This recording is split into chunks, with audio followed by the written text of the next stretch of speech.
لو لسه فاكرة إن الكوارع صعبة وتنظيفها حوار يبقى الفيديو ده ليكي. هقولك على سر الصنعة اللي هيخليها دايبة دوب وشربتها رايقة زي الكريستال. دعك دقيق وملح وخل وشطفة بمية باردة هتبقى زي فل. في حلة كبيرة فيها مية هننزل بالكوارع ومعاها بصل جزر كرفس ورق لورا وحبهان ورشة ملح صغيرة. هنسيبها على نار هادية تاخد وقتها ساعتين 3 لحد ما تستوي وتبقى زي الملبن. وده شكلها بعد ما تستوي وتكوني محضرة الرز الأبيض.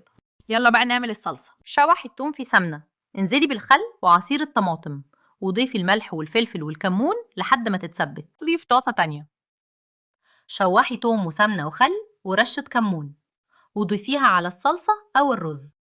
قطعي العيش مكعبات وحمريه في زيت أو سمنة لحد ما يقرمش. في طبق التقديم رصي طبقة عيش وطبقة رز وعليهم الكوارع والصلصة السخنة وبس كده. أحلى فتة كوارع ممكن تاكلوها في حياتكم. جربوها وقولوا لي رأيكم في الكومنتات. ولو عجبكم الفيديو ما تنسوش اللايك والشير عشان يوصل لكل حبايبكم. وبالهنا والشفا، سلام.